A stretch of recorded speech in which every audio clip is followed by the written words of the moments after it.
Perhaps I've made too many jokes about Star Trek, and now I must pay for my sins. I made a deal with the devil, and now the devil's come a-callin', because I must face my worst Trek fears. Folks, I have to talk about the Space Hippie episode. Let's get together and have some fun. I don't know how to do it, but it's got to be done. The biggest reason I took so long to watch original Star Trek is because I thought it was gonna be like this. That unique brand of 60s hippie bullshit that's meant to be trippy and groovy, but mostly just grates on your nerves and makes you beg for a point. I've got nothing against hippies in real life, but on TV, it is a subculture I just want no part of. Minutes stretch into hours. My spirit leaves my body so I can go do anything else. The guitars come out and I feel myself fading away. It is interminable. Anyway, this is another crappy season 3 episode, and nobody else liked it either. So let's enter this hippie hell together. We begin with the Enterprise intercepting a stolen space cruiser, which begins to overheat in their escape attempt. The crew aboard it keeps ignoring their warnings, but the Enterprise is able to beam them out just before it explodes. Scotty reacts in horror as he first gazes upon the terror now in their midst.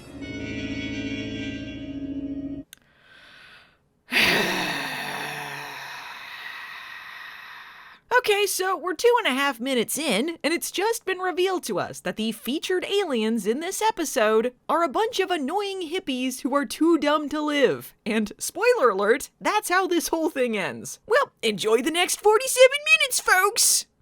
Now, why are they wearing eggs? Oh, whatever, everything about them annoys me. One of these guys is Tongo Rad, an alien ambassador's son, and if you guessed he's the dumbest looking guy in the bunch, you would be correct.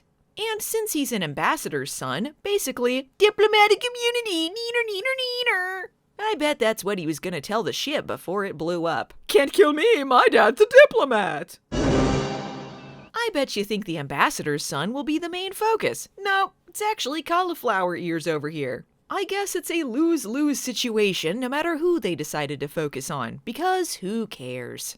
But because Grimace, exists in this episode, and there's a treaty negotiation going on, they have to handle all of these dipshits with kid gloves. And emphasis on the kid, because they're gonna be acting like stupid children throughout this whole episode.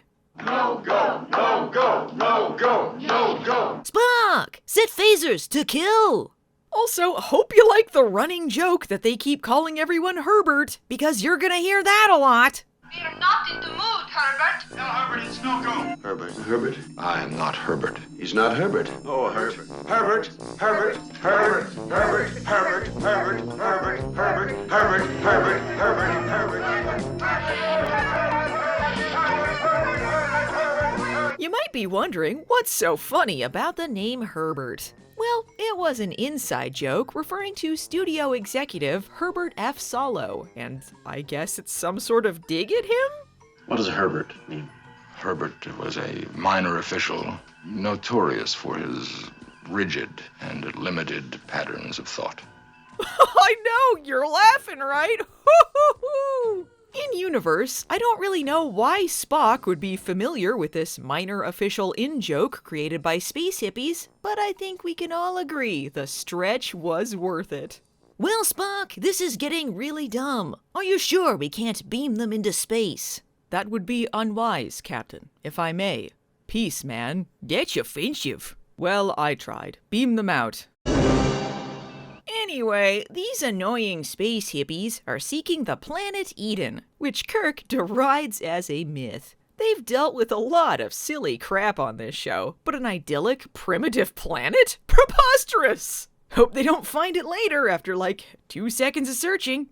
The Eggman, who looks most like an egg, complains about being transported there against their wishes. But like, I don't know how you were gonna find Eden after you were blown up, dude. But regardless, they're gonna dump them off at a starbase, and then they can do whatever the hell they want. Oh, Herbert, you are stiff. Stop trying to make Herbert happen! It's not gonna happen! Herbert, Herbert, Herbert, Herbert, Herbert. Spock, make them stop picking on me. Uhura, where the hell's Uhura? I'm Palmer. Credits to Navy Beans. I've lost complete control of this ship. In somewhat of an attempt to ground this story in something non-annoying, Spock says he can relate to these hippies since he too has felt alien in his own world. Well, I guess maybe I can see it from— Nope, you can't do it! Get off my screen! I guess I can say it's interesting seeing Charles Napier in an atypical role like this. Or that's what I would say if I weren't actively repelled away from everything stinking up this episode. Hey, maybe we can turn this thing around. What if, I don't know, Chekov had a prior relationship with one of the hippies? Her name is Irina, and they used to date while they were at Starfleet Academy.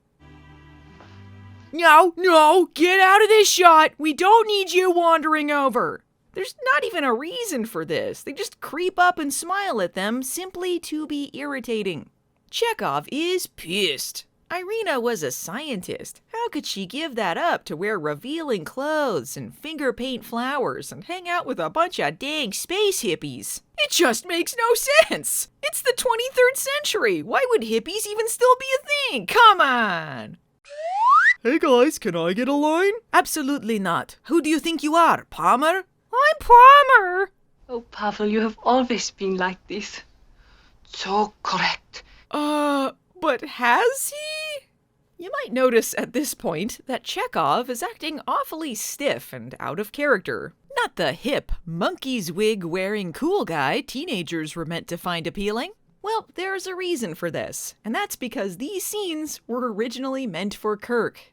I understand sometimes scripts get hastily rewritten and they decide not to change the dialogue that much, but honestly guys, the Kirk version of this is from a way earlier draft of this episode. I feel like if they could change this into an entirely different story about stupid space hippies, they could alter a few lines of dialogue to fit the character who's saying it. Originally, this script started as basically a completely different episode, titled Joanna. Irina was going to be Joanna McCoy, Dr. McCoy's daughter, who had a romantic thing with Captain Kirk. Somehow, this got changed into a dumbass story about space hippies that had nothing to do with McCoy or Kirk. And for no reason I can ascertain, original writer D.C. Fontana asked them to take her name off of it. She instead was credited as Michael Richards, which adds another awkward layer to this whole confusing lasagna. And, stop laughing. It's not funny. I can't say how good of an idea it would have been to have Kirk get together with McCoy's daughter, but I would have been much more interested in seeing that than this headache-inducing mess. Apparently, they were going to try introducing this character again in season 4, but as we all know, that never ended up happening. But thank God, they were able to fit the Way to Eden in 4 episodes before the show was canceled. Oh good, something annoying is going on. I was worried we weren't going to get more of that. Perhaps you think I'm being too harsh on these hippies, simply because I don't get their lifestyle, man. Well, get a load of this. It turns out Egghead here is an anti-science jackass, a carrier of a deadly bacteria that would kill anyone who wasn't immunized against it, thus wiping out any aliens on Eden should it exist, who claims that even stating that he carries this bacteria is prejudiced. Just like the people who restricted his travel to only technologically advanced places due to this deadly bacteria. They're infringing on his right to kill people rather than be inconvenienced. Sound familiar, folks? I don't have enough patience for these kinds of people in real life, much less in my Star Trek. These space hippies can get fucked. Come, join us. On the one hand, you've done nothing but endanger yourselves and others, complain, and then sing songs. But on the other hand, you did offer me an egg. I'm incredibly stupid. Stiff man putting my mind in jail. God, and the judge no! bang the No! devil and say no bail. Gonna lick I do kind of love this scene, though. Spock is sent to talk to the Eggman, and he goes on this long, unhinged rant about technology poisoning him and needing to be with primitives so he can create the perfect society. And then he's trying to play it like he's just a normal dude with Spock, and then Spock is like, yeah, cool. So anyway, this guy's insane. Dr. Severin, is insane. Despite this, I still want to find Eden for them. Why? I don't know. I just read it in the script.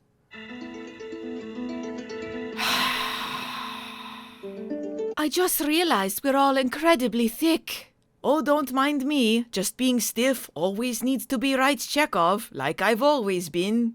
Okay, so obviously, I find the space hippies to be insufferable to watch. But I don't really understand why everyone is acting like their beliefs are so difficult to wrap their brains around. Their dumbass leader aside, it seems like all they really want to do is party and smoke weed out in nature. Chucking them onto some random planet somewhere would be mutually beneficial to both them and the audience. Not yet charted.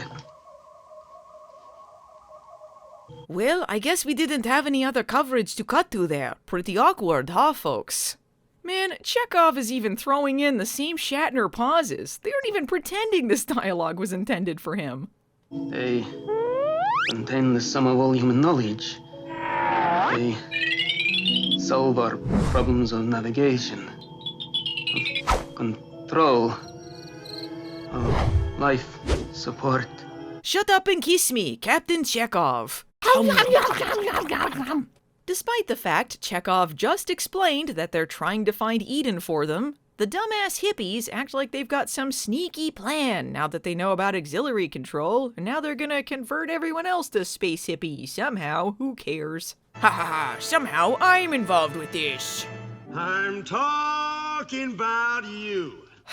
So, the plan to sway people over to their side is to sing the most annoying songs possible until they agree to join just to shut them up? How exactly is this spreading the space hippie word? One crappy folk song, and these dummies are considering abandoning all technology, law, and common sense? You know, I just sorta assumed you had to have 2 brain cells to rub together to serve on the Federation's flagship vessel, but I guess no. Basically, they will take anyone with a pulse. Not that any of this matters anyway, because the hippies don't even bother trying to take anyone else from the Enterprise with them later. Not even Spock, and Charles Napier made that big deal out of the fact he understood them or something. And come on now, I know they can't stop them from playing their shitty music, but there's no reason for them to play it over the intercoms. Is this a private party, or can anyone join the lamest cult in the universe? I'm sorry, did you say you wanted to bring this episode to a screeching halt so we could listen to a 4-minute space hippie concert? Or did you want anything else? Dear God, please make it stop. The Vulcans have the nerve pinch, this guy has the purple nurple. Okay, so the actual plan was to distract everyone with a dorky concert while they took over auxiliary control to find Eden, which the Enterprise was already doing for them anyway. How could the people we intercepted, nearly blowing themselves up on a stolen ship and then left to do whatever they want here, then steal our ship? Those dastardly space hippies are always one step ahead. Now the space hippies have taken them into Romulan space on their way to Eden. Ironically, a diplomatic disaster has been caused by diplomatic immunity. Very clever. No Romulans ever show up, so this is kind of pointless. But imagine if they did. That would be pretty exciting. He's got jelly in the belly, real scared. That's not true. Spock, tell them I don't have jelly in the belly. I am afraid you are mistaken. The captain does not have jelly in the belly. That's right. Would a man with jelly in his belly need to wear a girdle? Yes? Shoot them out the airlock! I have diplomatic immunity! I'm Palmer! Grimace then suggests they stop the crew from interfering with their plans by cutting off their life support. Classic space hippie. Chekov's girlfriend had no particular opinion on them cutting off life support to kill everyone, but a deadly ultrasonic wave? That's too far! Thank God we can fit some acting into the last 10 minutes! Oh, speaking of beloved episodes, I guess it's fitting that they reuse a shot from Spock's brain here. Chapel's wig doesn't even match the one she's wearing earlier. 10 out of 10 continuity. Yeah, brother. Okay, enough! Hey, guess what? This fucking myth planet was like right over there. Guess no one bothered, looking for it. And it's uninhabited, so that makes the whole deadly bacteria thing super easy. I guess it would also make it super easy if the plants were like acid or something. Fruit is deadly. There's name was Adam. Not the time, Spock. No, I won't be left as the most annoying space hippie, chomp. Severin, no! The purple guy was right there! Tough break with your hippie girlfriend, huh, Chekov? I endangered the ship by telling her about the auxiliary controls, Captain. I submit myself for disciplinary action. In the original script, I was gonna bone Bones' daughter. You're fine. Wait, she's just allowed to wander onto the bridge unsupervised? They took you into Romulan space, nearly caused 2 interplanetary incidents, and tried to murder the entire ship. The folk songs alone should at least be worth keeping them in the brig. Then Spock tells them to continue the search for Eden? I know 2 of them died, but at least one of the actively murderous hippies is still around, and nothing is gonna happen to them? Shut up. Well, this episode has a pretty terrible reputation, and for good reason. It's not well regarded among Star Trek fans and stars alike. James Doohan called this his least favorite episode, and Walter Koenig was unhappy with Chekov's poor characterization. In fact, he called it a low point for his character, which is saying something considering other things that happened to Chekov over the years. But it seems Shatner was somewhat of a fan, as the plot of Star Trek V bears a lot of similarities to this episode. However, say what you will about Star Trek V, it feels a whole lot shorter than The Way to Eden, and that's almost entirely due to their lack of intolerable hippie songs. They did include Row, Row, Row Your Boat, but I'll allow it. Merrily, merrily, merrily, merrily, life is but a dream. I will say that I could see what The Way to Eden was going for, and I appreciated the attempts at connecting Spock and Chekov to the main guest stars. But it all never really comes together into anything cohesive. It's obvious Chekov's story was meant for Kirk, and Spock comes off like a dimwit. The Season 3 seams were definitely showing. And in the end, it isn't even a fun bad episode like Spock's Brain or Turnabout Intruder. Call me a Herbert if you like, but we spend way too much time with irritating space hippies for me to possibly enjoy myself here. The entire thrust of this plot is that they're too stupid to live and then kill themselves. The end. What a mess. Sorry guys, this story just didn't reach me.